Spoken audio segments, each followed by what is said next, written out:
How's it going, Mets and overall baseball fans? Thank you guys all so much for chiming in for a breaking news live stream. Or if you're watching a replay, I'll cut it down so you know it's between 15, 20 minutes, maybe less, maybe more. We got a lot of breakdown. A trade did happen today. There's been a lot of trade rumors over the past 24 hours that I do plan to discuss later today should no more moves happen. This will probably be one of 3 live streams we'll be doing on the channel today. A lot to get into. Let me start by saying that this is a very good move for the New York Mets. Far better than you probably think, because we all know Miguel Castro is a good reliever, but just how good is JOELY? I'm probably saying his name wrong. If I pronounce it wrong, I do apologize. RODRIQUEZ, that is what we'll be breaking down in today's live stream of this breaking news between the Mets and the Yankees making their first trade since, yes, 2004. Billy Epler, former New York Yankee when it comes to being in their front office, used to be the assistant GM for Brian Cashman. They actually made a trade happen, and I got to be honest, without being biased whatsoever, I like the upside more here for the Mets than I do the Yankees, even though that this is very much a win-win trade. So I'm going to be breaking down here shortly why exactly that is. But everyone first chiming in the live stream, thank you guys all so much for being here. I really, really do appreciate it. Make sure to smash that like and subscribe button, as always, if you enjoy this consistent Mets content. And I do apologize that at the time of being live here, 12:52 p.m., I know that we're basically an hour after the news broke, and I just wasn't expecting it. I had some stuff pre-prepped in case a move happened, mainly with the Padres, but that fell out yesterday. Like I said, we'll be deep diving that further, maybe here in the live stream after I cut off for the people on replay, or later tonight, because I do plan to go live again a couple more times after the for post-game coverage for spring training today, and even a live stream later on this evening, potentially just regarding trade rumors, because a lot's going on. But for people that don't know exactly what is happening here with the Mets in this trade, when you think about Miguel Castro, he's a good reliever. Why would the Mets do something like this? Well, in fact, when you look at the reliever that they just obtained, advanced numbers wise, he is the better overall reliever than Miguel Castro at this point in his career. And what is he? He is a lefty. JOELY RODRIQUEZ is coming in the Mets now after splitting time with 2 teams last year. And after he got traded, the Yankees last year had a 2.81 ERA. And if you look at his advanced numbers, this is what you need to look for when you're evaluating a reliever specifically. This is something where you can't evaluate relievers based on their ERA alone, because we all know that all it takes is 1 or 2 bad outings. So you have to look at the advanced numbers, the expected ERA, the SI ERA, the WHIP, the FIP, the expected FIP, all this stuff. And all these numbers, for the most part, are in the favor of someone like, yes, RODRIQUEZ over someone like Castro.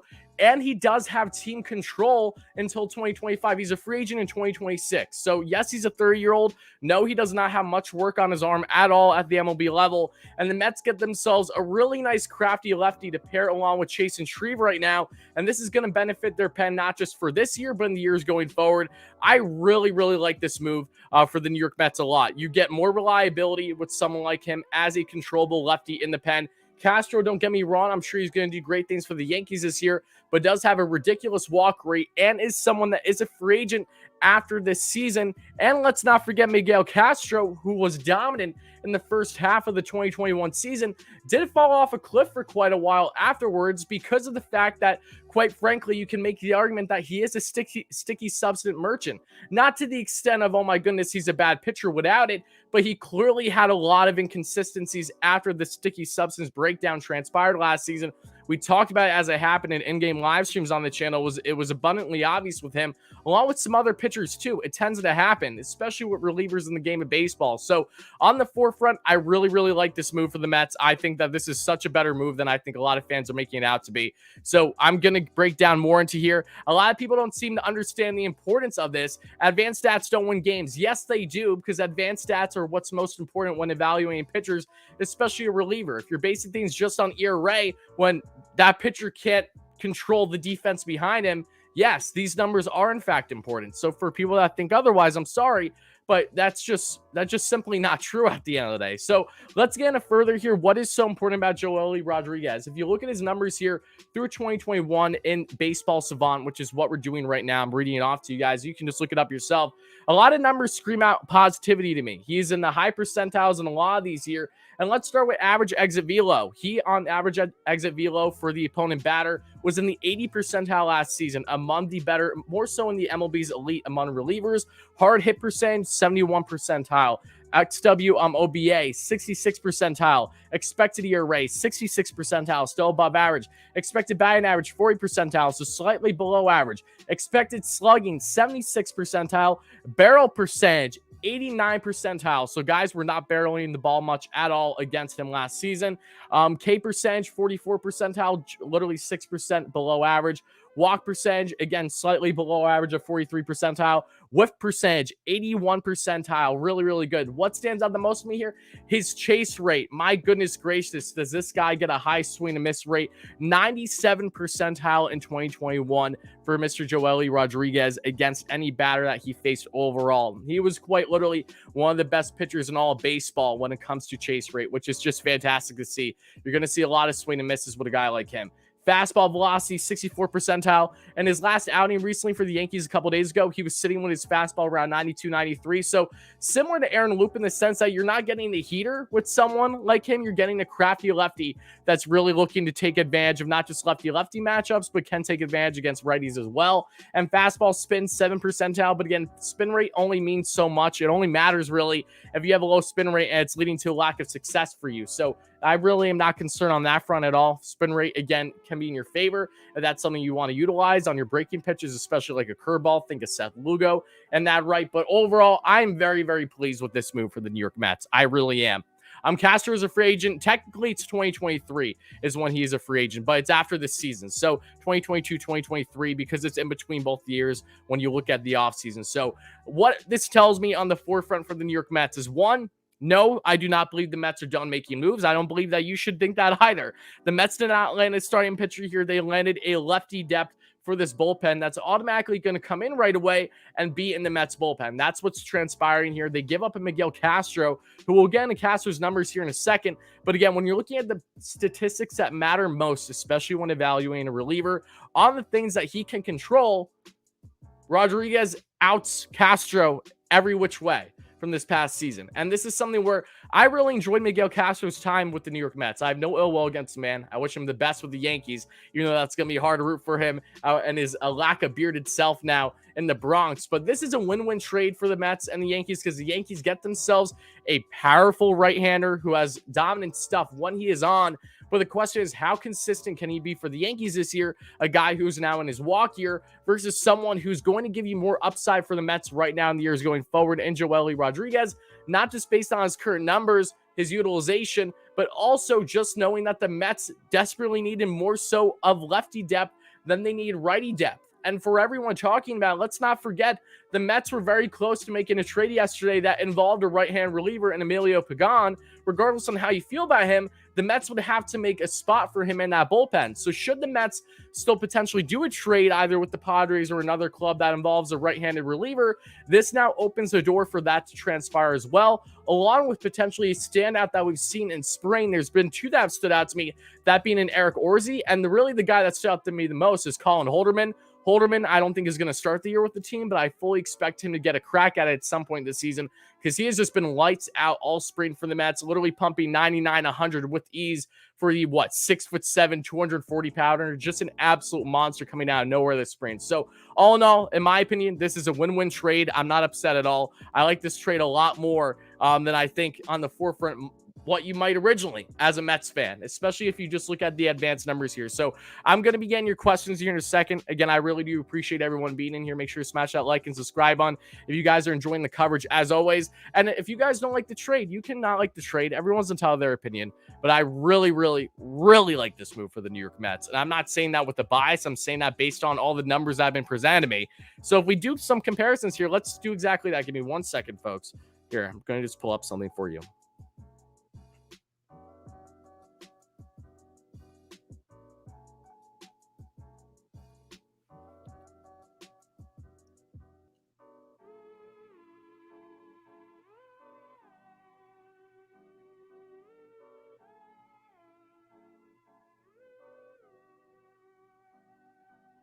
Okay, I would like to make something clear, guys, that actually changes the direction of this trade a bit. And I'm glad that I looked at my phone while I did. So for people watching replay, you still see this. This trade is not necessarily based on team control as much as I originally thought. Because Joel Sherman just tweeted out the following that I would like to read to you all. Both Castro and Rodriguez can be free agents after this season. Rodriguez only has 2+ years of MLB service, but contract stipulates he's free agent after 2022. So Yankees still have 4 key relievers in Walker, Castro, Bryn, Chapman, Green. Mets have 5: Rodriguez, Diaz, Lugo, May, Ottavino. So that puts things in perspective, because I originally was under the impression from what you see here, if you go on Spotrac, that he is not a free agent until 2026, which is true. But given the fact that he only has 2 years of service time, that still makes him eligible to hit the market after this season. So that does change the perspective of the trade a bit more. I will say that much. If this was based solely on more so team control, then yeah, in my mind, that this is easily more so of a winner than being a win-win thing. So that definitely puts things in a little bit more perspective. I'm glad I looked at my phone when I did, because I still like this trade for the Mets. But yes, this is very much closer than I think what it was prior, which was still a win-win. But yeah, if you don't like this trade, that's perfectly entitled to your opinion, and that's perfectly fine. I personally still like this move, because I think that the Mets are going to benefit more here from having another lefty in their pen who has some very strong advanced numbers, versus someone who the Mets have a plethora of right-handers, still may add another right-hander. Because again, I don't believe the Mets are done making moves. There's been nothing to indicate that the Mets are done making moves whatsoever. Well, look at what we saw yesterday between the Padres and the Mets, right? They were literally they were at the 1-yard line. The Mets have been working for days on end on getting a deal done to land not just Paddock, but also Emilio Pagan and Hosmer. They ended up not wanting to do that because of Hosmer, even though he was only at $6.25 million AAV for the remaining 4 years of his contract, because the Padres are eating the majority of that contract. Mets still decide not to do that. They're still very much in the works as we speak regarding trades, especially for starting pitching depth, whether that's a quality starter or someone that's just going to be more so your number 4 or 5, like a Paddock, which is what they viewed. That's still soon to be find out, but I expect more moves to come, and I think there's a very good chance we may see more within the next 24 to 48 hours, really leading into opening day, prior to it, I should say. So again, on the forefront, I really do like this move for the New York Mets. And I would like to show you guys some comparisons here when evaluating this deal some further. So if you look at some advanced numbers here, again, expected ERA from 2021, you had JOELY Rodriguez 3.6 and expected FIP 3.41. I don't have it on the screen. It's literally like the same as his normal FIP though. Miguel Castro, his expected ERA in 2021, 4.21, and his expected FIP 4.48. So those numbers, which again are what most control a pitcher with what he can control versus the defense behind him as a whole, because even though that things aren't always called as errors, there's no denying that if you have a piss poor defense behind you, odds are your ERA is going to be more important than what it should. And I think a perfect example of that is someone like Aaron Nola for the Philadelphia Phillies, who has had god-awful defense behind him in the infield and the outfield, not just last season, but over the past couple of years. Nola's advanced numbers are far greater than his ERA on the forefront. But naturally, again, if you're just going to look at earned runs average, you're going to lead yourself to believe that, oh my goodness, this player's better than this, when in reality, that's just not how baseball works, nor is that how it works with many teams with how they evaluate and do player evaluation when making deals like this. So Yankees get a reliever that can be a free agent at the end of the season. Mets get a reliever who can be a free agent at the end of the season. I really like this move for the New York Mets to get themselves a bona fide southpaw in this pen, a crafty lefty that I think is going to help them in better leverage situations than someone like Castro, just knowing the complete lack of lefty depth the Mets currently had. Chase and Shreve, who has yet to give up a run, knock on wood, in spring thus far. Now you add someone like Rodriguez there, and that's your 1-2 punch over, say, potentially having some other options that, again, were very head-scratching for the Mets, like a Alex Claudio, for instance, who Claudio, he has a wacky windup as a southpaw, but he's not someone I want the Mets to be dependent on as a southpaw in their pen this year. Now the Mets have 2 quality options here to help them throughout the season. And again, this may very much be the precursor to more moves happening, which at this point I still do expect. So with that being said, I'm going to start answering everyone's questions, folks. I appreciate everyone being in here, no less.